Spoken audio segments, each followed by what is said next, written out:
Hello guys, இந்த வீடியோல Knights Who Return With God மேன்வாவோட 9வது எபிசோட் எக்ஸ்பிளனேஷன் தான் பார்க்க போறோம். மத்த 8 எபிசோட் எக்ஸ்பிளனேஷன் பார்க்காதவங்க லிங்க் டிஸ்கிரிப்ஷன்ல கொடுத்துருக்கேன், போய் செக் பண்ணி பாருங்க. அதுக்கப்புறம் யாராச்சும் இந்த வீடியோக்கு லைக் போடாம பார்த்துட்டீங்கன்னா மறக்காம லைக் போட்டு பாருங்க. அப்ப இந்த வீடியோ நிறைய பேருக்கு ரெக்கமெண்ட் பண்ணும். எனக்கு இந்த வீடியோ போறதுக்கு ஒரு மோட்டிவேஷன் இருக்கும். போன சாப்டர்ல ஹீரோன்ட்டு அந்த ஜாக் டிஸ்பின்னரை கொண்டிருப்பான். அந்த ஜுவல்லர் ஆக்சுவலா ஒரு ஈவல். அதுக்கப்புறம் கடவுள் மூலியமா ஃபர்ஸ்ட் டெம்ப்ளர் நைட்டா அந்த ஜாக் டிஸ்பின்னரை மாத்திருப்பான். அதுக்கப்புறம் என்ன நடந்துச்சு அப்படின்னு சொல்லிட்டு இந்த வீடியோல பார்க்கலாம்.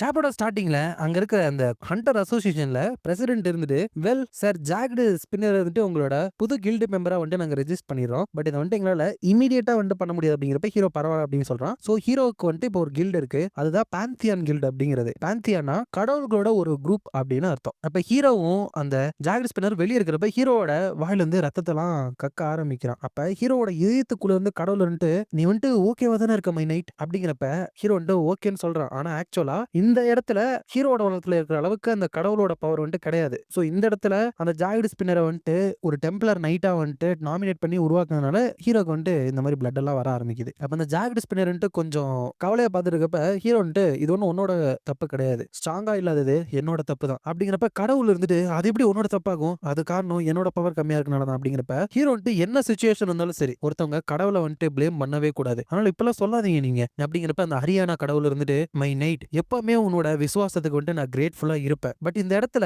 அதிகமான டிவைன் பவர் இல்லனாலும் ஏற்கனவே மத்த கடவுள்கள் எல்லாமே எதுவுமே பண்ணாம இருந்தது வந்துட்டு என்னோட தப்பு தானே. சோ நீ வந்துட்டு நல்லா ரெஸ்டடு, உங்களோட கடவுள்கள் மேல நம்பிக்கை வச்சு அவங்களுக்காக வெயிட் பண்ணு அப்படின்னு சொல்றாங்க. அதுக்கப்புறம் அந்த ஹரியானா இருந்துட்டு மத்த கடவுள்கள்ட்ட, பிரதர்ஸ் அதுக்கப்புறம் சிஸ்டர்ஸ், நம்ம வந்துட்டு நம்மளோட ஃபாலோவருக்கு வந்துட்டு ஹெல்ப் பண்ணணும் அப்படின்னு சொல்றாங்க. ஆக்சுவலா ஹீரோக்கு வந்துட்டு 121 வயசு ஆகுறப்ப அந்த உலகத்துல ஹீரோ மட்டும் தான் மிச்சம் இருந்தான். சோ உலக முடிவுக்கு வரதுனால கடவுள்களோட டிவைனிட்டி எல்லாத்தையுமே அந்த உலகத்துல இருந்து பிரிச்சு எடுத்து தன்னோட சொந்த இதயத்துக்குள்ள வந்துட்டு டைரக்டா வந்துட்டு அனுப்பி வச்சுட்டான். சோ அந்த கடவுள்களும் வெக்கமே இல்லாம ஒரு ஹோலி மேனோட ஹார்ட்டுக்கு வந்துட்டு ஓடி போயிட்டு 150 வருஷத்துக்கு அவன் அந்த மான்ஸ்டர் எல்லாத்தையுமே கொல்றத வெறும் பார்த்துக்கிட்டு மட்டும்தான் இருந்தாங்க. வெறும் ஒரே ஒரு சிங்கிள் பர்சனை இந்த மொத்த உலகத்தோட பாரத்தை இருந்துட்டு சுமக்க வச்சாங்க. சோ அதனாலேயே இந்த பாந்தியான்ல இருக்கிற கடவுள்கள் வந்துட்டு ஹீரோக்கு வந்துட்டு நிறையவே கடமைப்பட்டிருக்காங்க. அப்ப இதுக்கு முன்னாடி நம்ம டெமேரா கடவுளை பார்த்திருப்போம்ல, அந்த நெற்பயிர்களை விளைய வச்சது, அவன் இருந்துட்டு அந்த நைட்டோட ஸ்டேட்டஸ் வந்துட்டு எப்படி இருக்கு அப்படிங்கிறப்ப, இது வந்துட்டு லைஃப் கடவுளா, சோ இவள வந்துட்டு லைஃப் அப்படின்னு சொல்லுவாங்க. அப்ப ஹரியானா வந்துட்டு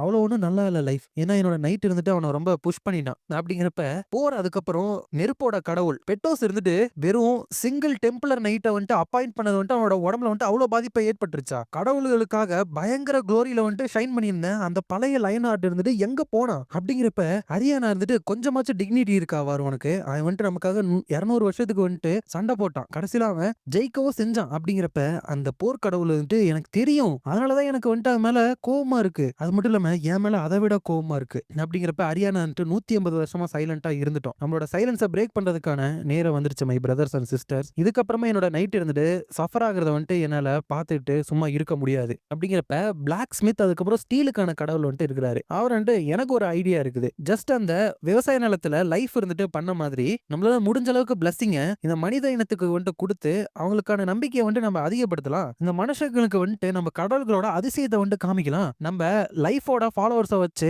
அப்சர்வ் பண்ணது மூலியமா இந்த உலகம் எல்லாமே இன்டர்நெட் அப்படிங்கிற ஒரு விஷயத்து மூலயமா கனெக்ட் ஆயிருக்கு. ஸோ அந்த இன்டர்நெட்டை நமக்கு அட்வான்டேஜா பயன்படுத்திக்கலாம் அப்படிங்கிறப்ப அந்த போர் கடவுள் வந்துட்டு, பட் நம்மளோட லயன் ஹார்ட் இருந்துட்டு இந்த உலகத்துல இருந்து ஏற்கனவே போனவன் தானே, ஏன் அவனுக்கு இந்த ஐடியா வரல அப்படிங்கிறப்ப அந்த ஸ்டீல் கடவுள் இருந்துட்டு, அவன் இன்டர்நெட் இருந்து எல்லாத்துக்குமே கிடைக்கிறதுக்கு முன்னாடியே இந்த உலகத்தை விட்டு போயிட்டான் அப்படிங்கிறப்ப ஹரியானான்ட்டு, பட் ஸ்டீல் உனக்கு வந்துட்டு இதுல ட்ரையலர் யாராவது இருக்கும் அப்படின்னு தெரியும் தானே, லியான் இருந்துட்டு போட்ட நியூஸ் இருந்துட்டு கிட்டத்தட்ட 20 வருஷம் எடுக்கும் ரூட்டை வந்து எடுக்கிறதுக்கு அப்படிங்கிறப்ப அந்த ஸ்டீல் கடவுள் இருந்துட்டு அங்கதான் நம்மளோட புது டெம்ப்ளர் நைட் இருந்துட்டு அவனோட வேலையை காட்ட போறான் அப்படின்னு சொல்றாப்ல. அதுக்கப்புறம் அந்த சீஃப் கிம் இருக்கான்ல, அவனை கூப்பிட்டு, இங்க பாருங்களேன் சீஃப், இது வந்துட்டு யூடியூப்ல இருக்கு, இது வந்துட்டு பர்மிட்டட் தானா அப்படிங்கிறப்ப, யூடியூபா, ஆமா இது என்னது அப்படிங்கிறப்ப, பாந்தியான் டிவி அப்படின்னு போட்டு நம்ம ஹீரோட கில்டு பேரோட ஒரு சேனல் இருக்கு யூடியூப்ல. அதுல வந்துட்டு அந்த இடத்துல அந்த பிளஸ்ஸிங்கான ரைஸ் வந்துட்டு வளர்றது, இந்த விவசாயத்தை ஏலமா பார்த்த ஒர்க்கர்ஸ் ரைஸ் எல்லாமே இப்ப வந்து விவசாயம் பண்றது, ஒரு ஸ்பூன் ரைஸே வந்துட்டு உங்களோட வாழ்க்கையே மாத்திரும் அப்படின்னு சொல்லிட்டு நெறைய விஷயங்கள போட்டிருக்காங்க.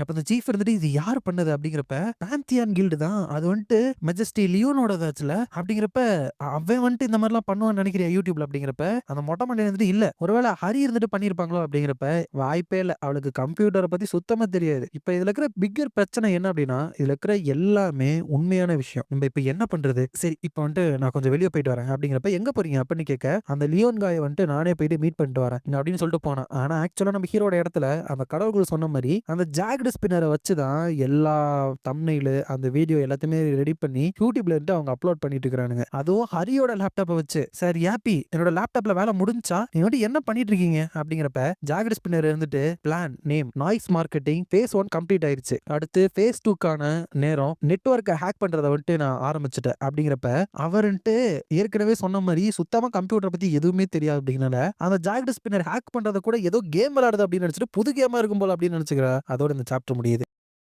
நெக்ஸ்ட் சாப்டர்ல அந்த நாஜு பிளைன்ஸ் இருக்குல்ல, இந்த இடத்த மறந்துடாதீங்க. இந்த இடத்துல தான் அந்த கடவுளோட பிளெஸிங்னால அந்த அரிசி விளைஞ்சிட்டு இருக்கு. அந்த நாஜு விவசாய நிலத்துல தான் நம்ம ஹீரோவோட கில்டோட பிரான்ச் வந்து டெம்பரவரியா அமைக்கப்பட்டிருக்கு. அப்ப அந்த கிம் இருந்துட்டு யுவர் மேஜஸ்டி அந்த வீடியோ வந்துட்டு உடனே நம்ம டேக் டவுன் பண்ணி ஆகணும். அதை வந்துட்டு யார் அப்லோட் பண்ணது அப்படிங்கிறப்ப, ஹீரோ வந்துட்டு சார் ஜாக் ஸ்பின்னர் தான் பண்ணாரு அப்படிங்கிறப்ப, இந்த கிம் இருந்துட்டு அந்த கில்லிங் மிஷின் வீடியோ அப்லோட் பண்ணுச்சா, ஆனா எப்படி அப்படின்னு நினைக்கிறப்ப, எதுக்காக அந்த வீடியோ டேக் டவுன் பண்ணணும் அப்படிங்கிறப்ப, கிம் இருந்துட்டு மெஜஸ்டி உங்களுக்கு ஆல்ரெடி தெரியும், இந்த மத்த உலகத்துல விளையிறத விட இங்க விளையிற அந்த அரிசி இருந்துட்டு ரொம்பவே டிஃபரெண்ட் ஆனது. அத சும்மா சாப்பிடுறது மூலியமே ஒருத்தவங்க பயங்கர ஹெல்த்தியா மாறிடலாம். அது வந்துட்டு கிட்டத்தட்ட ஒரு கற்பனை கதை மாதிரி. சோ இந்த ரைஸ் ஃபீல்ட பத்தி மத்த எல்லாருக்குமே தெரிஞ்சிருச்சு அப்படின்னா, இந்த மொத்த உலகமே இந்த இடத்துக்கு அதுக்காக வரும். இந்த இடம் ஃபுல்லா திருடங்க வந்துட்டு ஓவர் ஃபில் ஆயிருவானுங்க. அதுவும் அவனுங்க நார்மலான திருடங்களா இருக்க மாட்டாங்க. சோ ஃபுட் அட்மினிஸ்ட்ரேஷன் வந்துட்டு இதுக்கான பர்மிட்ட குடுக்குற வரைக்கும் இந்த அசோசியேஷன் இருந்துட்டு முடிஞ்ச அளவுக்கு இது ஹெல்ப் பண்ணும். சோ அது வரைக்கும் நீங்க வெயிட் பண்ணுங்க அப்படிங்கிறப்ப, ஹீரோ வந்துட்டு ஐ சி உங்களுக்கு வந்துட்டு ஓன் லாஸ் அதுக்கப்புறம் சிஸ்டம்லாம் இருக்குது, எனக்கு புரியுது. பட் நீங்க தேவையில்லாம கவலைப்பட தேவையே இல்ல. இது வந்துட்டு ஒரு கடவுளோட தாவரம். அதை வந்துட்டு ஈஸியா யாராலுமே திருடிட முடியாது அப்படிங்கிறப்ப, அந்த சீஃப் இருந்துட்டு எப்படி இவன் இவ்வளவு கான்பிடென்ட்டா இருக்கான் அப்படின்னு நினைக்கிறாப்ல. ஆனா அதே மாதிரி அந்த இடத்துல அதை திருடுறதுக்கு வந்துட்டு ஆளுங்க வந்துட்டானுங்க. அதுவும் அந்த தானியத்தோட விதைகளை மட்டும் செக்யூர் பண்ணிட்டு அந்த இடம் ஃபுல்லாத்தையுமே வந்துட்டு கொளுத்தி விட்டு வந்துட சொல்லிட்டானுங்க. அப்ப அங்க இருக்கிற ஒருத்தர் வந்துட்டு வாட் த ஹெல், இந்த இடத்துல மேக்ஸிமம் செக்யூரிட்டி இருக்கும் அப்படின்னு நினைச்சா இங்க ஒரு செக்யூரிட்டியை கூட காணோம். நம்ம இங்க இருக்கிற விதையை மட்டும் எடுத்துட்டு இந்த இடத்த எரிச்சிட்டா மட்டும் போதுமா அப்படிங்கிறப்ப, ஆக்சுவலா டெமானிக் ஹியூமன் அசோசியேஷன் ஒன்னு இருக்கு நண்பர்களே. அதுதான் கெட்ட குரூப்னு நினைக்கிறேன். அதுல கொரியால ஒரு பிரான்ச் இருக்கும்ல, அதுல இருக்கிற ஒரு ஹிட்மேன் குரூப் வைப்பர் ஸ்குவாட் தான் இவங்க. அதோட கேப்டன் இருந்துட்டு நம்மளுக்கு ஆல்ரெடி அவங்க பணம் கொடுத்துட்டாங்க. சோ நம்மளோட ஜாபை மட்டும் செய்யலாம், அந்த பெட்ரோல் டேங்க் எல்லாத்தையுமே எடுத்துட்டு வாங்க அப்படின்னு சொல்லிட்டு அது எல்லாத்தையுமே எடுத்துட்டு எல்லாருமே அந்த வயலுக்குள்ள வந்துட்டு போறாங்க. போயிட்டு இருக்கிறப்ப கேப்டன் அங்க யாரோ ஒருத்தர் நின்னுட்டு இருக்கான் அப்படின்னு சொல்லிட்டு கொஞ்சம் பதட்டப்படுறாங்க. பக்கத்துல போய் பார்த்தா அது வெறும் ஒரு சோளக்காட்டு பொம்மை. ஏ இடியட், அது வெறும் சோளக்காட்டு பொம்மை தானே, எதுக்கு அதை பத்தி இப்படி பயப்படுற அப்படிங்கிற மாதிரி இருக்கிற, மன்னிச்சிருங்க பட் ஸ்ட்ரேஞ்சா இருந்துச்சு, அது நகுந்த மாதிரி தான் எனக்கு இருந்துச்சு அப்படிங்கிறப்ப, காத்துனால உனக்கு அப்படி தெரிஞ்சிருக்கும் அப்படிங்கிறப்ப, கேப்டன் இங்க பாருங்களேன் ஏன்னு தெரியல இந்த இடத்துல நிறைய சோளக்காட்டு பொம்மை இருக்கிற மாதிரி இருக்குல்ல அப்படிங்கிறப்ப, இடியட் ஒரு டெமானிக் ஹியூமனா இருந்துட்டு வெறும் சோளக்காட்டு பொம்மையை பத்தி நீ பயப்படுற பத்தியா, இந்த நான்சென்ஸ் எல்லாம் போதும், சீக்கிரம் காத்து எந்த பக்கம் அடிக்குதுன்னு பாருங்க, அதை கண்டுபிடிச்சாதான் நிறைய இடத்த கம்மியான டைம்ல வந்துட்டு நம்மளால எரிக்க முடியும், நம்ம வந்துட்டு அங்க கிடங்குல இருக்கிற விதைகளை வந்துட்டு எடுத்துக்கலாம் அப்படின்னு சொல்லிட்டு அந்த இடத்துல ஃபுல்லா அந்த பெட்ரோலை வந்துட்டு ஊத்திட்டு, அவ்வளவுதானா இது வந்துட்டு மத்தவங்க சொல்ற மாதிரி அவ்வளவு நல்லா இருக்கும் அப்படின்னா, இதுல இருக்கிற கொஞ்சம் விதையை வந்துட்டு நம்ம எடுத்து வச்சுக்கலாம். மன்சு அதுக்கப்புறம் ஜின்ட்டு நீங்க 2 பேரும் அப்படின்னு சொல்லிட்டு பின்னாடி திரும்பி பார்த்தா அவங்க 2 பேரையும் காணோம். அதுக்கப்புறம் தூசன் அப்படின்னு ஒருத்தனை பார்த்தா அவனையுமே இருந்துட்டு காணோம். அப்ப அவ கேப்டன் வந்துட்டு ஒரு நிமிஷம் இருங்க, அந்த சோளக்காட்டு பொம்மையெல்லாம் கொஞ்சம் கொஞ்சமா நம்ம பக்கத்திலே இருக்கிற மாதிரி இருக்குல்ல அப்படிங்கிறப்ப, அங்க பக்கத்துல வந்த அந்த சோளக்காட்டு பொம்மைங்க எல்லாருமே அவங்கள வந்துட்டு அட்டாக் பண்றதுக்காக வந்துட்டு இருக்கு.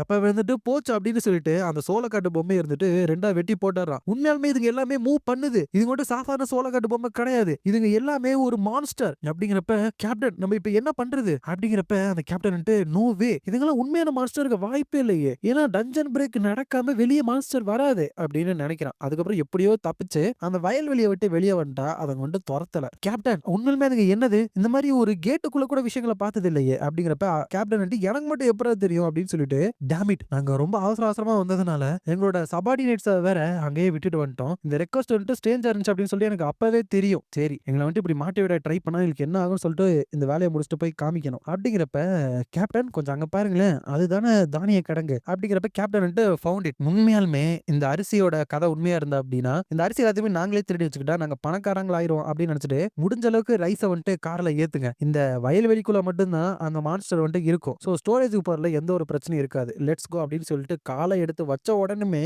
அந்த இடத்துல கண்ணி வெடி வந்துட்டு வெடிச்சிருது.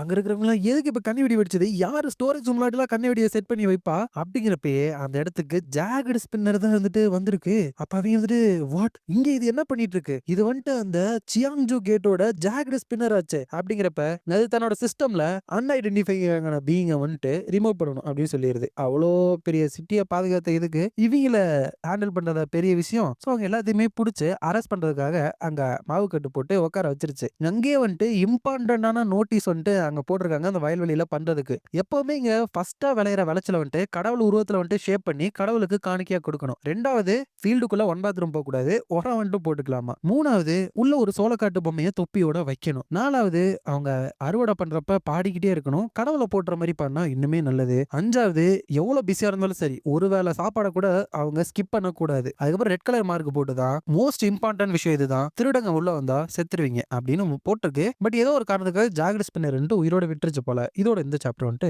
முடியுது. இந்த வீடியோ பிடிச்சிருந்தா மறக்காம லைக், ஷேர் அண்ட் சப்ஸ்கிரைப் பண்ணிருங்க. உங்களை நான் அடுத்த வீடியோல பார்க்குறேன்.